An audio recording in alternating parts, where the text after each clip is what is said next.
Have you ever asked yourself if these camera values like apertures and lenses really have an impact on your Midjourney prompts? I will have an answer for you today, so welcome to my first experience tutorial about Midjourney version 5. I'm a designer working since 15 years in several design disciplines as well as photography. And as I started Midjourney, I was super enthusiastic about how fast I was able to bring some crazy thoughts into images. But it was hard for me to get that under control, and therefore I started some deep researches about how things work that I want to share with you today. I have to say it once, if there are any beginners or people who don't have any experience with photography, don't be afraid, the solutions will be easy, and let me start with some fails that you don't have to do them like me. And just a little hint, how you do this nice 3D zooms effect I will show you later on. Enjoy guys! What I see often when I have a look at prompts in the Midjourney gallery is that some artists using exact camera parameters like lenses or apertures. In this case, the artist added a 60mm lens and an aperture of f6.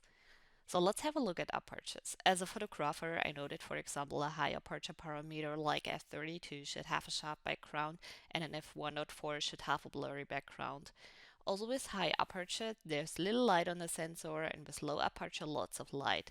That should result in some super dark or bright images if you don't adjust other settings. I gave it a try and changed parameters from high to low, like in the first one f16, in the second one f6, and in the last one a 2.8. Like you can see, the result was frustrating because this cute honeybee looks a little bit different, but indeed nothing really changed. The background should vary in sharpness and the images in light. After that, I had a look at lenses because in a lot of prompts I see lens descriptions like 35mm photography. 11 to 28mm describe a wide angle, 35 to 70mm is a normal focal length, and 134 to 500mm is a telephoto lens. So what we expect is something like this, for example. Let's try to focus on this nice lady here with different lenses. Here you can see the basic prompt. That's a result of playing with parameters of lenses. Here and there you can see a little different, but honestly it's not the result I wanted and not that exactly. I started getting frustrated because nothing really came close to the imagination I had, and I didn't find anything reliable. Therefore, I asked my friend ChatGPT about his opinion, and he told me that Midjourney understands camera settings.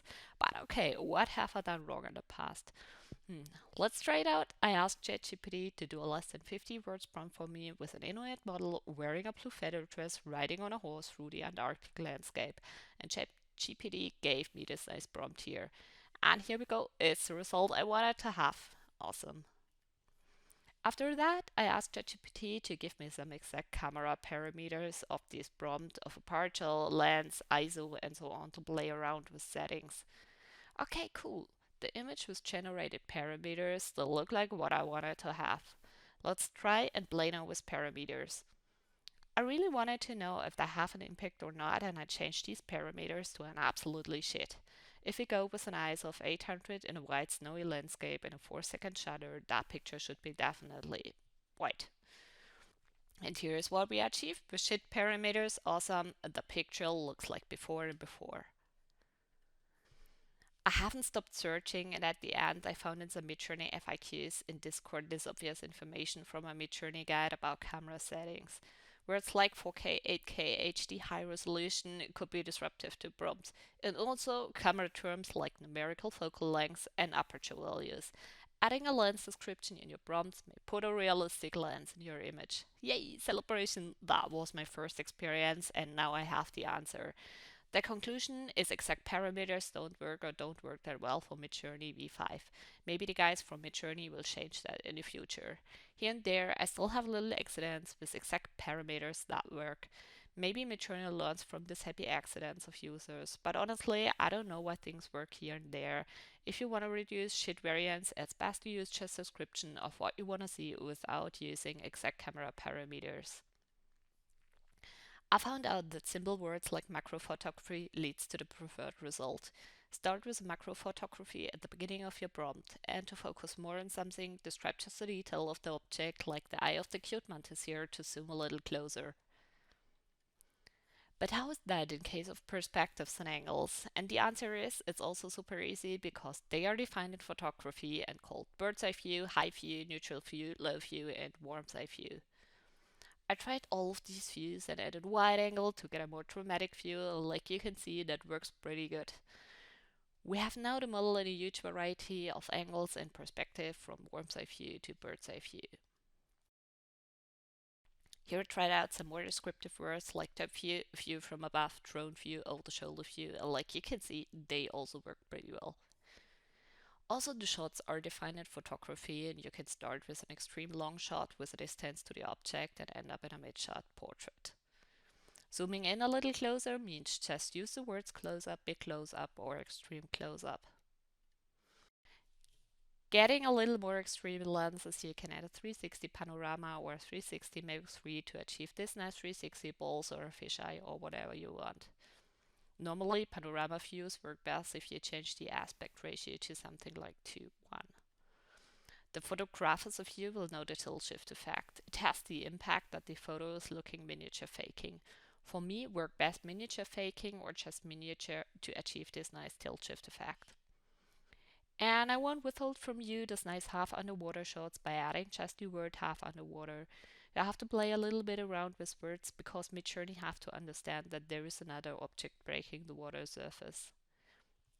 Here is a collection of perspectives like macro photography, lenses, prompts, and so on that you can use and try out. I didn't check all of them, but let me know what is your experience when you use these words.